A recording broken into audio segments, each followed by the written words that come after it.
My name is Amy Fiore. I am the director of the nonprofit Help Desk, and we are thrilled to welcome our speaker, Tim Young, today to talk about cause marketing essentials for nonprofits. Tim, I'm going to ask you to advance my slides for me for just a few moments so that I can give everyone an introduction on the Help Desk and all of the things that we have to offer. Uh, that includes free live workshops, an archive of past workshops, a LinkedIn community that we are eagerly working to build with all of you. So please be sure to follow us and engage with us, share information that you think would be valuable to our community.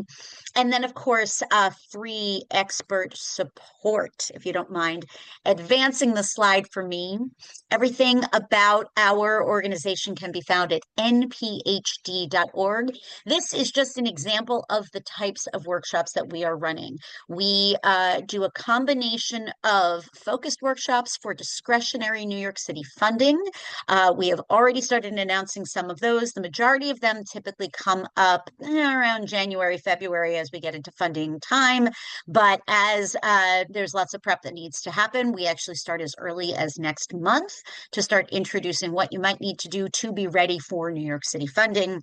And then we have what we call capacity building workshops, which are the ones that you see in blue. These are some from last year. All those videos are available to you. We're going to be addressing everything from marketing to budgeting to fundraising to board development to leadership this year. We're really excited about the slate of stuff we have going on.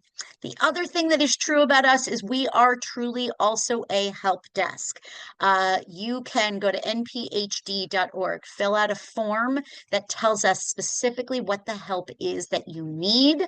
If it comes out of hearing one of our speakers wanting a little bit more advice on something, if it's, hey, I just want someone to look at my proposals and give me some feedback to help me figure out why they aren't working, to I have a legal question, I need to know what form I need to fill out for fill in the blank, we are able to help with that. So please do request some support. It is free. It is for nonprofit, for small to mid-sized nonprofit organizations based in New York City and beyond.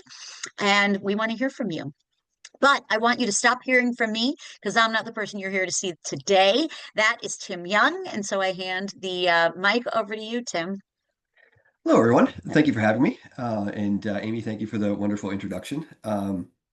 Just to give a couple minutes on my background, I started my career on the Fortune 500 side of the marketing, working with the companies like Target and Sony and a lot of the big names you see in the grocery store, etc. Quickly realized that wasn't exactly what I wanted to be doing with my life, and moved to work in the nonprofit space. So led global marketing for a nonprofit for a number of years before founding my own agency back in 2013.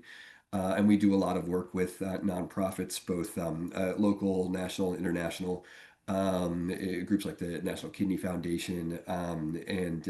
So a lot of, what I'm going to talk to you about today comes from the experience of my personal experience, plus working with our clients over the years to put together what I would call cause marketing essentials for nonprofits. So just briefly, we're going to go through, why doing good is challenging. We're going to talk about how to build an understanding of your market, how to communicate the value of what you do, how to capture people's attention, and how to generate action and make sure people stay engaged with you. So these are kind of the essentials. It's a lot to cover, and I'm sure questions will come up. So we have time for questions at the end. And if anybody does have questions along the way, just put them in the chat, and Amy and I know will be keeping an eye on things, and they'll stop me if we have something that needs to get addressed in the moment.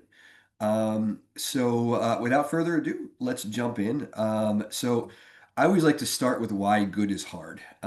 Basically, why is a nonprofit facing a bigger boulder to push up a hill than a for-profit? And it's a few different reasons, right? So oftentimes self-interest is more important than good. You're trying to ask for funds, you're trying to go to a for-profit, ask for donations. They're going to say, yeah, yeah, it sounds like a great idea as long as they get, positive PR out of it or something like that. So, they're always looking out for themselves first. A lot of times we're facing inertia. right? Humans are hardwired to resist change. So, just pushing that boulder a little bit or making that change can become a big psychological challenge to a lot of folks, especially if you're talking about some kind of systemic change. Um, uh, you know, a lot of times the issues and causes we're focused on, the solution doesn't make people money. And so people will kind of run toward what makes them a dollar instead of cost them a dollar, so to speak. And in many ways, because of that, we don't have the power to push people. We are not the ones writing the laws necessarily.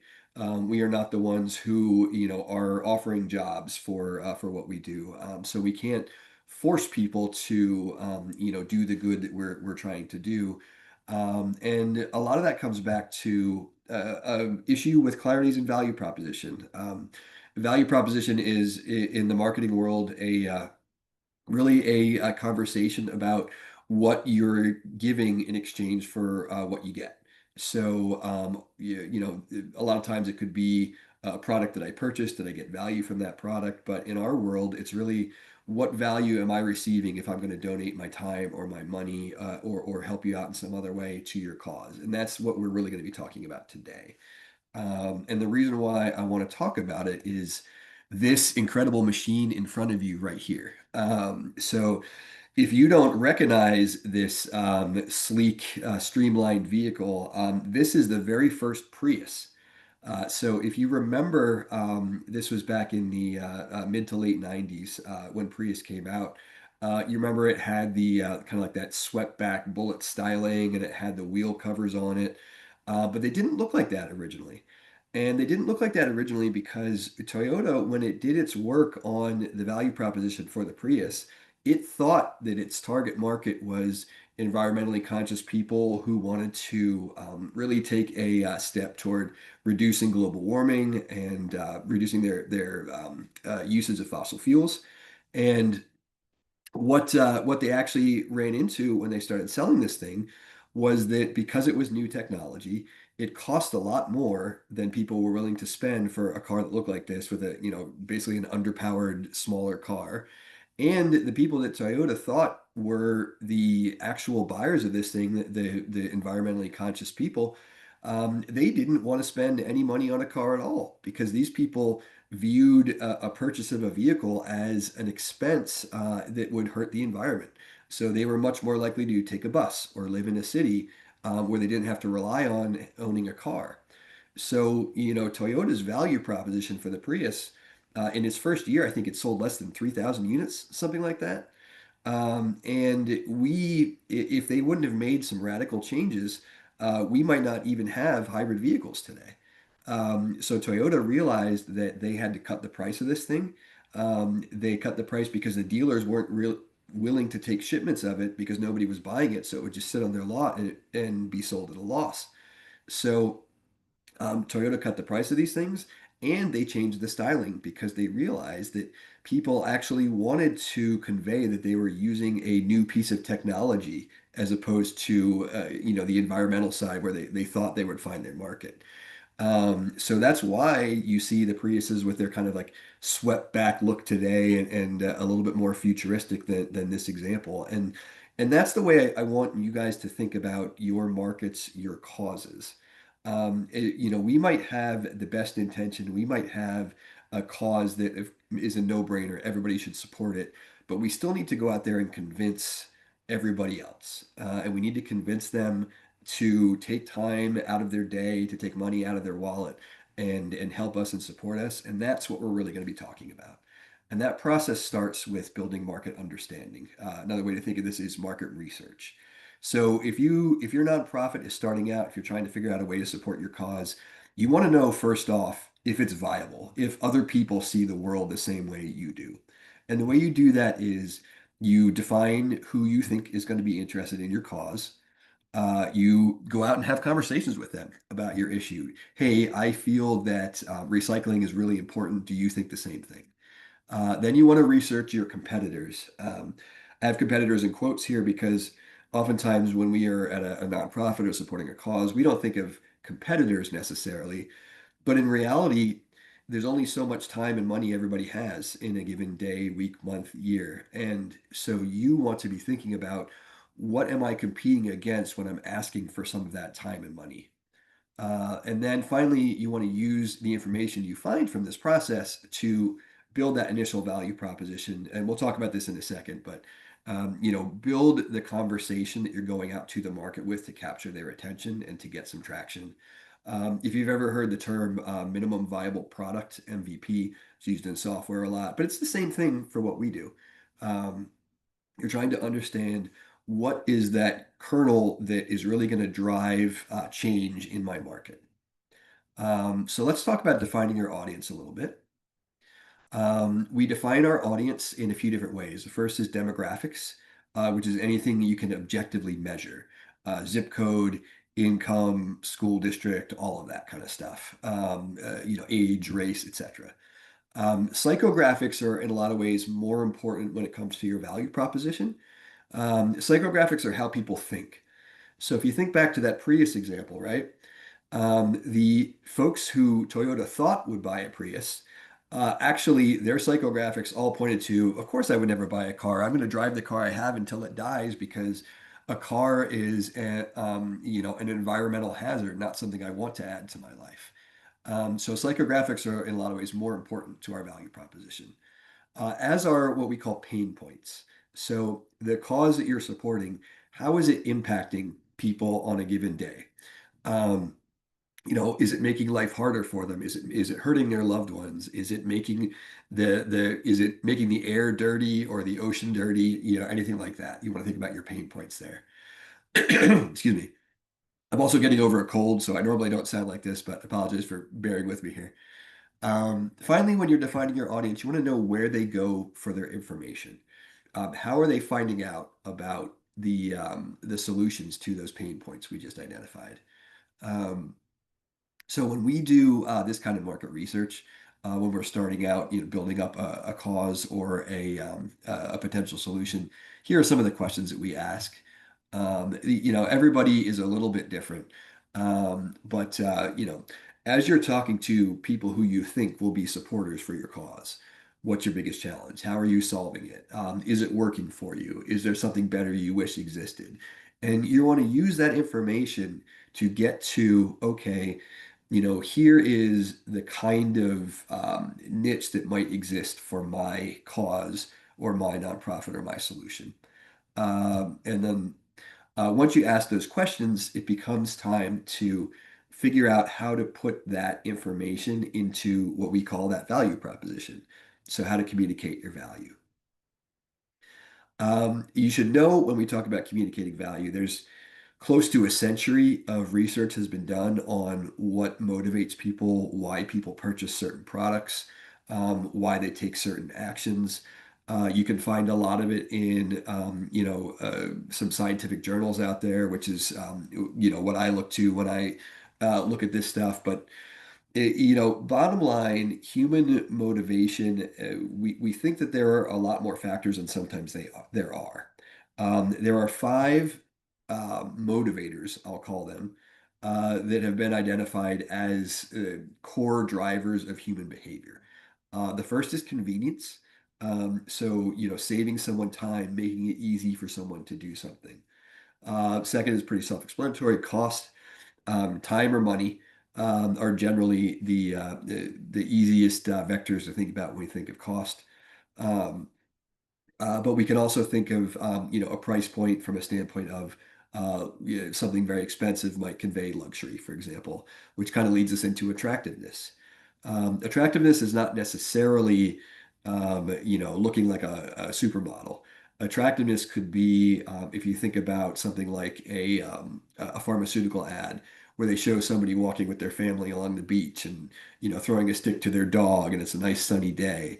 What they're trying to show you is this is the lifestyle you could have if you took our medication, and will resonate very well with someone who might be bedridden right now with some kind of disease. Um, the fifth motivator is quality. So are you going to supply something that is improves someone's quality of life to go with our previous example, or gives them something that is durable, that it'll solve the problem once and for all? or is something that they can buy for a lifetime and never have to worry about again. Those are kind of some of the dimensions of quality. And then finally, performance. Performance means you're giving someone the ability to do something that they would not have been able to do otherwise. One of the examples here that we might not always think of, but fundraisers, community walks, things like that. You might not be able to solve or cure cancer on your own, right? But you can get out with your community and raise money that can be donated to potentially find a cure. And that might be a performance type of value proposition. Um, You'll also see these in, consumer products where when you're getting to the high end of certain things, like computers or skis or anything like that, you can pay a lot of money for something that you might not be able to accomplish, like a sports car, for example. So these five elements of your value proposition, kind of take a look at them because we don't often think about these as elements of our message or what we're going out there to the world from our nonprofit. But they are the way that people make decisions about whether they're going to get involved. Is it convenient for me? Do I have time this weekend? Do I need to spend any money? Is it going to help me do something that I've always wanted to do? Is it going to be kind of a flash in the pan, or is it going to stick around for a while? And do I find something compelling or appealing about getting involved? So I'll leave this on the screen for 1 second, and I will be right back because I need to um, I need to take care of my cough for a second.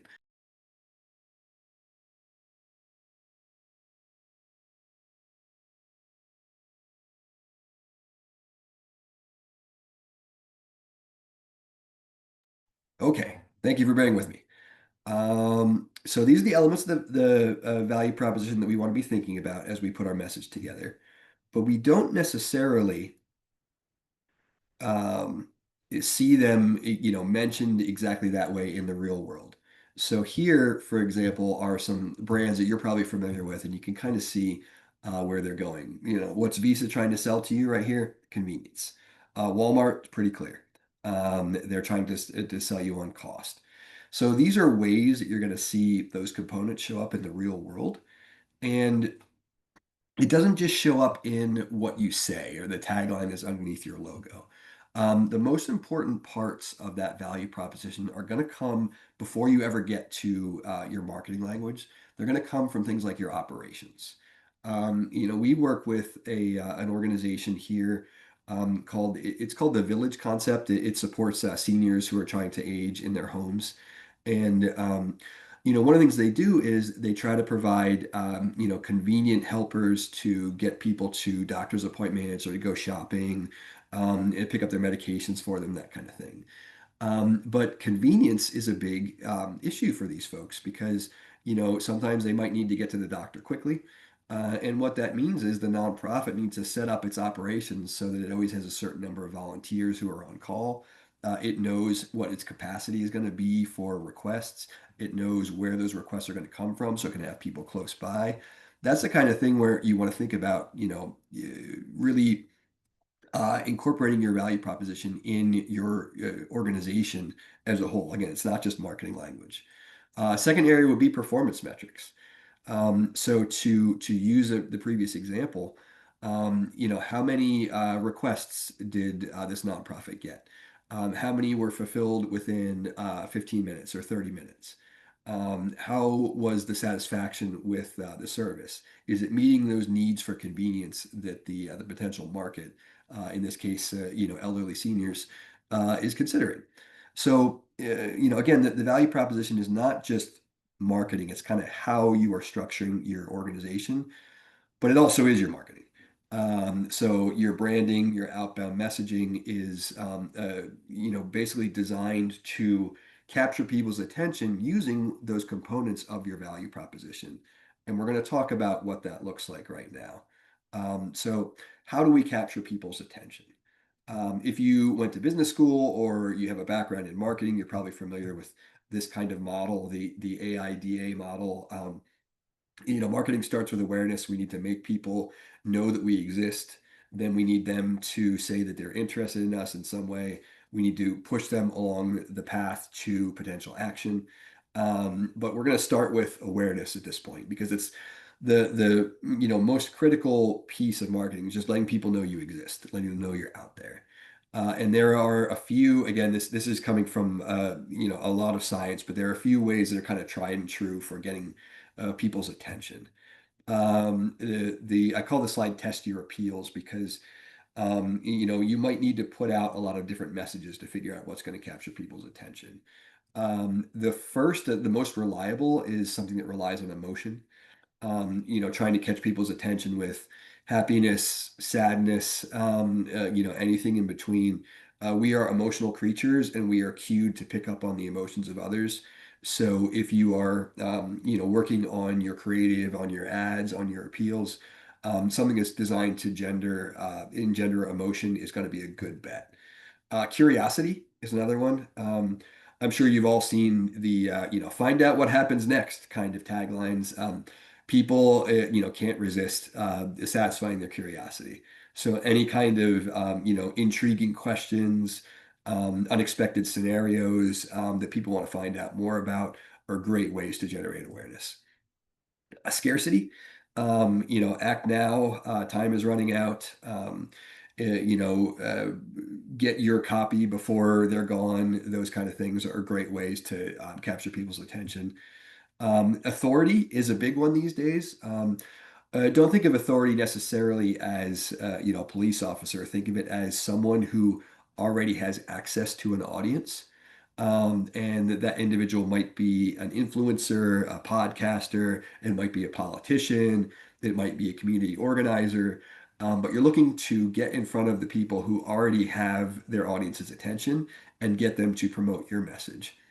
And finally, humor. Humor is a great way to kind of catch people off guard and make them more favorably disposed to your message. Depending on your cause, it might not be the right approach, but if you can, it's a good way to generate some positive feelings for your message. Um, so, so those are kind of the five different ways you can think about getting people's attention. And once you get that attention, there's kind of another key piece here is that you want to get grumpy. And what I call this is you need to make people uncomfortable with the status quo. You are trying to say, hey, this cause is important, it needs attention, and we need to act on it. So it's you want to be okay with making people uncomfortable in certain ways so that you can catch their attention and drive them toward action. This is image here is an example from Greenpeace. You can see this beach doesn't look very nice. And you're going to look at that and you're going to be a little disgusted. You're going to think, oh man, why don't we do something about this? And that's, depending on what you think of Greenpeace, that's a good or a bad thing and their methods. But people pay attention when these kind of things show up. So um, one of the best ways to get people's awareness and attention is to make them grumpy, show issues with the status quo. Now, there's something to consider there, is that negative emotion can only be maintained for so long. So I'm sure that we've all been, reading the news or following our social media the last, since COVID, basically. And there's a really interesting phenomenon where the news and headlines have been going more and more negative. We're close to 90% of headlines are negative from a standpoint of they're pointing out an issue or a failure or how someone's attacking someone else. Um, and what's happening is people are tuning out. Social media engagement is dropping. News consumption is dropping. And they're tuning out because we will act to protect ourselves psychologically. You can only accept so much negativity for so long before you have to kind of protect yourself and put your head in the sand. So you don't want to always lean on negative. You may want to use a negative message to catch someone's attention the first time, but after that, you probably want to swing positive, meaning Hey, here's a big challenge, but look how well it's being solved with your help. Positive messages are shown over time to go more viral over a longer term. And they're also a nice way to counteract a lot of the negativity out there in a lot of ways that other people are trying to capture attention. The other piece I have here is rational versus emotional. So, a rational appeal would be very objective, very facts and figures. Solar power is a good one where a lot of times you'll see a solar power pitch where they'll tell you about how many dollars per month you'll save on your electric bill, and the system will pay for itself in 10 years, that kind of thing. That's a very rational appeal. Um, but rational appeals generally aren't as attention getting as emotional appeals. So think about leading with that emotion first, making people upset, uncomfortable, or getting their curiosity, something like that. And then following up with rational appeals after that. Those are some of the best ways to get in front of people. Okay, and when once we've thought about how we want to approach our market, like the ways we want to generate awareness, the question I get asked probably most frequently is where should I be present? How do I get my message out there? Should I be on X or TikTok or whatever it is? So here is my answer to that question. On the consumer side, um, right now, Meta at mass scale dominates. Meta and TikTok are dominating. Meta's engagement is declining. People are moving to more closed communities, more of the Reddits of the world, but Meta by far is still the largest of these, and TikTok is showing the most growth. So if you are thinking about a mass platform, Meta and TikTok are great places to go. Neighborhood groups, the patches, the next doors are very good. I think what you're seeing overall with the digital landscape is people are kind of running away from some of the algorithmically generated forums, and they're running toward actual communities again. So some of these neighborhood groups are good places to get in front of people. And of course, volunteer organizations, schools and churches, places where people are coming together are always going to be perennial great ways to get in front of people that don't necessarily rely on advertising spend, like if you needed to run ads on Meta. On the business side, LinkedIn, from a digital platform, is the dominant voice here. But also, there are it's almost easier to find businesses than it is consumers sometimes because there's going to be an association for everything. There's going to be a conference, an award, a gala. There's going to be chambers of commerce. It's very easy to find where business people congregate. It might not be easy to get their attention, but that's why we're going through these slides. So yeah, spend some time, think about the channels. There's never a one size fits all approach, but these are the ones that we found have worked out well on the consumer and business side. Um, so once we've generated awareness, the next step is going to be action. So if I go back to our AIDA model, we've checked off awareness, and we want to make sure that people are now acting, that they're moving into our orbit, and if they're indicating interest by giving us their contact information, or they're indicating desire, which means they want to work with us, they're expressing intent of some kind, and that's going to drive to action. So if we go to what can drive people's interest, ultimately, I will always use this as somebody might stop you in the hallway and say, "Oh, I'd love to hear more about that. Here's my business card," right? Same kind of thing. We get their contact information in some way, shape, or form, so that we know at least at the beginning that they're interested in what we have to offer. And you can do that in a number of ways, but you generally have to give to get.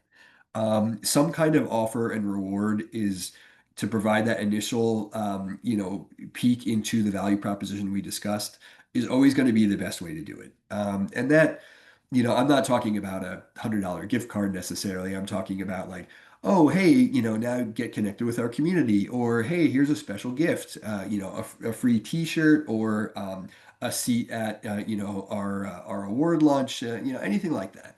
just something that you want to give to somebody in order to reward them for giving you their information. The other area that works really well to generate interest is peer pressure. Um, People who are like-minded for our cause are going to be our best evangelists and salespeople. And they're going to know their friend networks better than we ever will, right?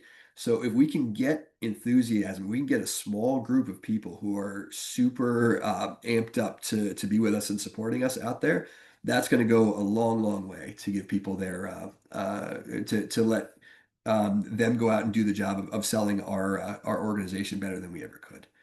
Um, and once we've generated that interest, now it's time to figure out if these people actually want to work with us or not. So we're trying to get them a little bit closer to taking action. And here is where your rational points can come in. So at this point, right, we let's say we have their email address and we're trying to figure out, hey, we'd love you for you to donate, or we'd love for you to show up at our next event. How are you going to get them there? A lot of times they're making a decision about like what's in it for me? How much is it going to cost? Do I have the time to do it? So you want to be soothing all those concerns. You want to be talking to them about the cost, the time commitment, the reward, what they're going to get out of it. What they might need. You want to and talk about your organization a little bit. Talk about the certifications or other people's testimonials. One of the most important pieces in my mind is past success. So we'll talk about this in a few slides, but people are coming to your cause because they want to help solve it, in some level. They're deciding, what level of commitment they can give you. And if they feel like joining with you is going to help solve the problem, that's one of the most powerful motivators you can put out there. I'm not going to cure cancer on my own, right? But I can I can join a walk to raise $1 million to, devote to research. And that's going to be something that people can say, yeah, I was a part of that, and I'm interested in being part of it again. Which kind of brings us to the actions. If we are trying to get people to show they're interested in our cause, maybe they donate, maybe they're coming to our event, things like that. Once they get there, we want them to act. And when we're thinking about our marketing, thinking about the messages we're putting out there, this kind of goes without saying, but we want to be very action oriented. There's a great piece of research out there that says calls to action that say learn more underperform compared to almost anything else. Donate today, for example. So learn more or donate today. Donate today is much more action oriented. And you want to be very specific. So, call Congressman Smith to tell them that you support solar power, something like that, as opposed to, again, I'll go with learn more. Urgency is a big one. Before this weekend, before time runs out, before global warming drowns us all that good stuff. Incentives are another big one. So if you have the resources to give somebody, a gift card, a T-shirt, a hat, those will all help. But also, the Red Cross, for example, gives you points for donating blood. You can and you can redeem your points for any number of things. So it's just another incentive that they thought up. Social proof is a big one. Seeing other people with the hats and the t-shirts, seeing other people who are positive about your cause, talking about it, sharing it on social media is a big help. Finally, personalization. If you can make the message about the individual, I'll go back to solar power, right? You can look at somebody's roof and see how many megawatts they could generate, how much money they could save, and you can give them a very personalized quote for what they're going to get by going with renewable energy. And oh, I forgot to mention curiosity. So, seeing what people might experience is a big one. Like, trying to leverage out that peer pressure again, but in a different way. So, my last section here. So once you've got people to engage with your cause and take an action, you want to keep them with you. You don't want them to, dip their toe in the water and then realize it's too cold and move along. So, in the research I've done, improving engagement is it's really a process, and it starts with the goals that you're putting out there. So, thinking about let's say a beach cleanup, right?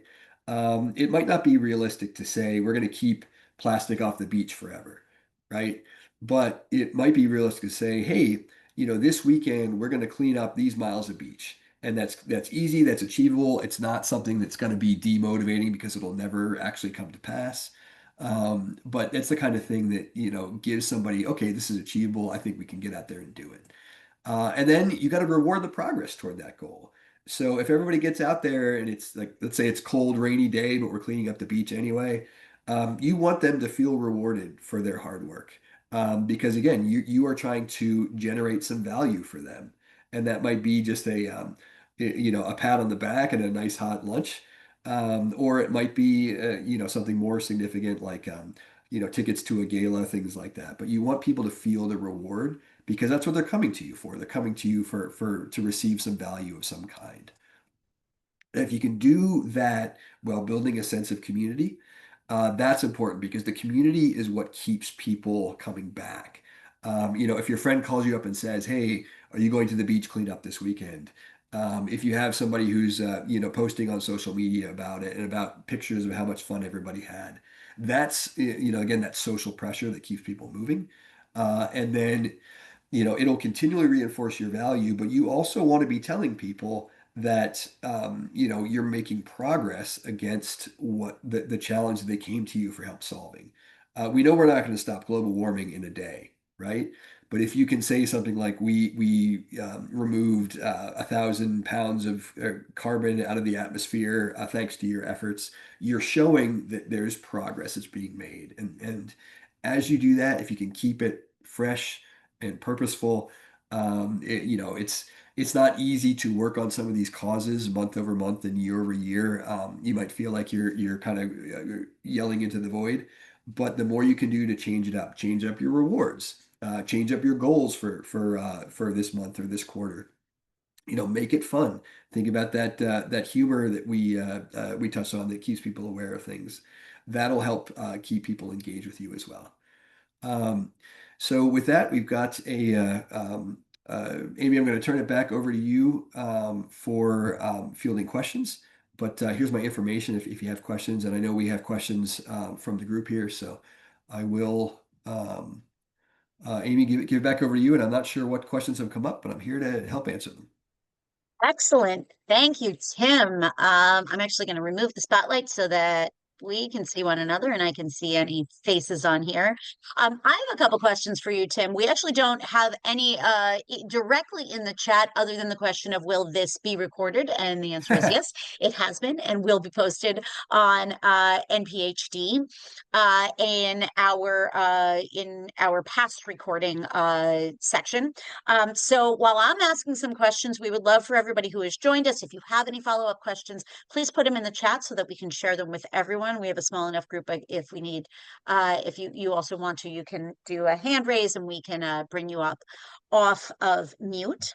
Um, I love your slide that says get grumpy, because I think it's important. I love the recommendation of using humor, and I'm curious how how do you decide between them? If you are a limited staff with limited resources for market research, how do you decide what to start with, what to stick with, when to swap?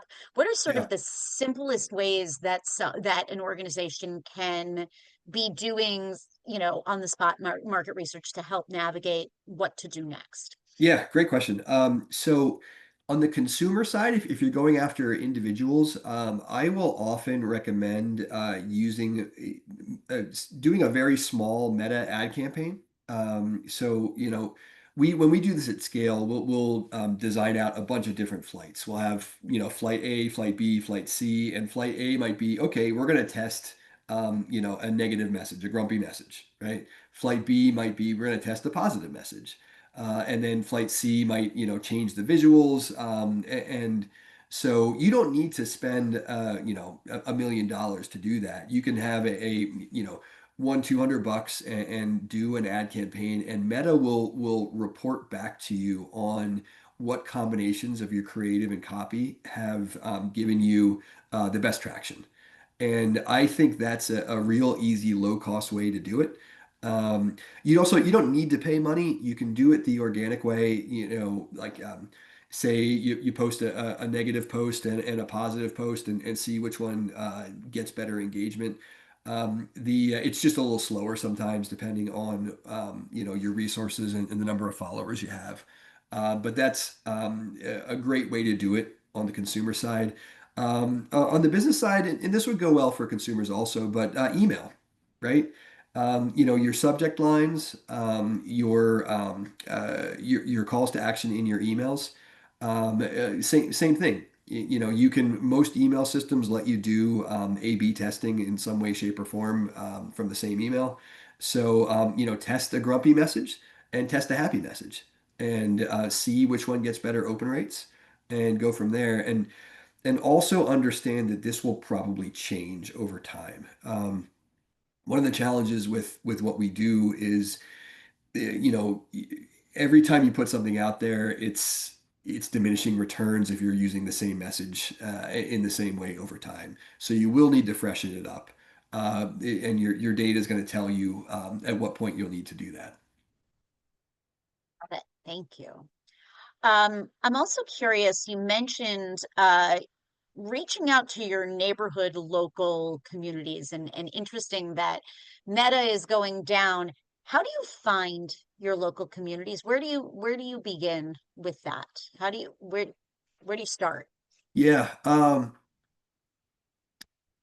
it's there's a lot of places because I would think of it from a standpoint of where are the individuals you're trying to reach congregating. And I'll use parents as an example.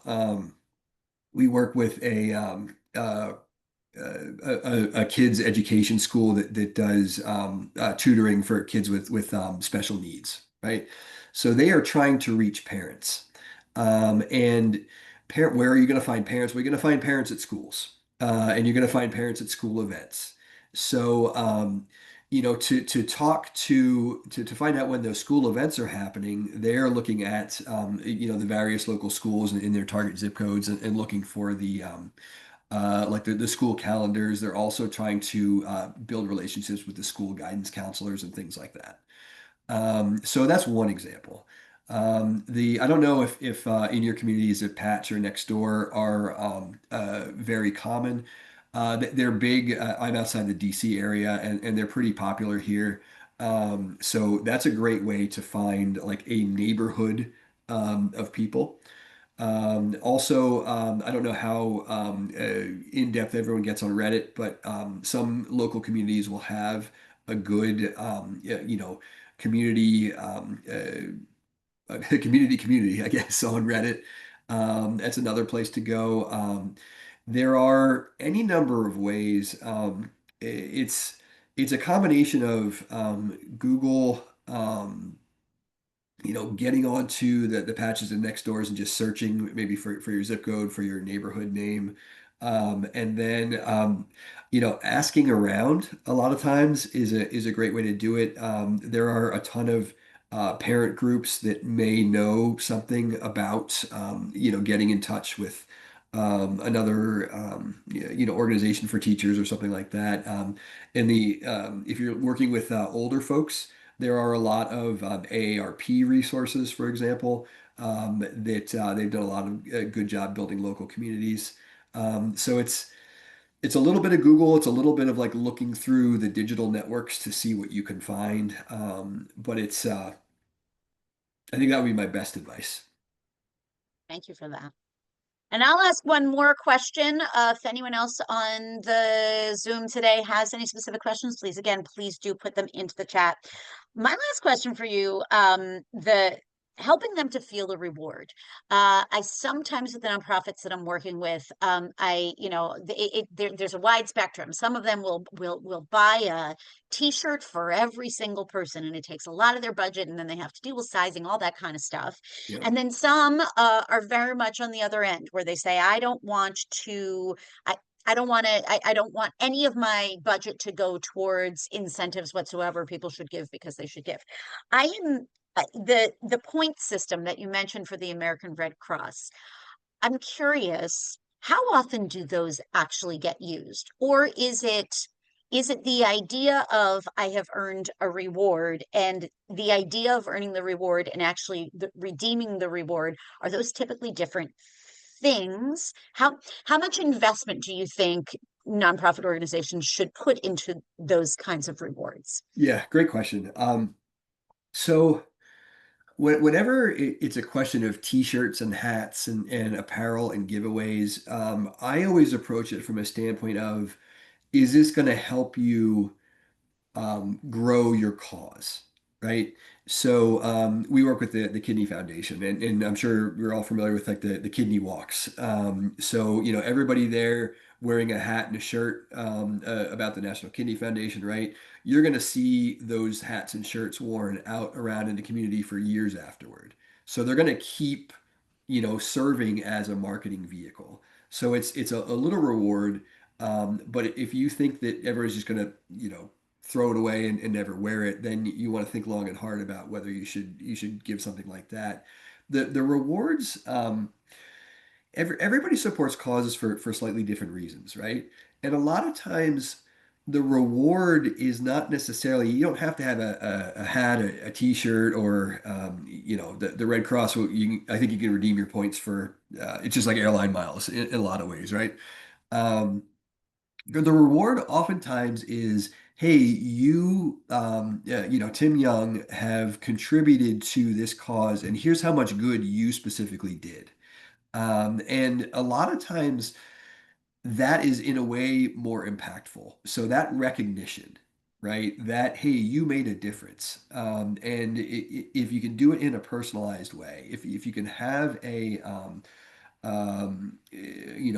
recognition of your best volunteers, those kind of things. That social recognition and the feel good vibes will generally operate and be more quote unquote rewarding than a hat or a t-shirt. For if you're thinking about the reasons why people came to your cause in the first place. So if you can do more of that, it doesn't necessarily cost anything more than your time, or maybe you have a lunch or an event or something like that. But if resources are limited, I would focus more on that community building, and I would focus more on the peer recognition and giving people the warm and the fuzzies. Tim, thank you so much. This has been incredible advice, really meaningful, really manageable, and we appreciate it. If you have any follow-up questions for Tim, you have his contact information there. Definitely follow him on LinkedIn. And while you're there, follow the Nonprofit Help Desk. Coming up on November. Oh, and we have a survey. We want to know if this has been helpful to you. We want to know what other topics you want to hear about. So take your phone out now, scan that QR code. While you're doing so, we have coming up on November 4th, Reignite Your Nonprofit Team, How to Prevent Staff Burnout and Boost Morale.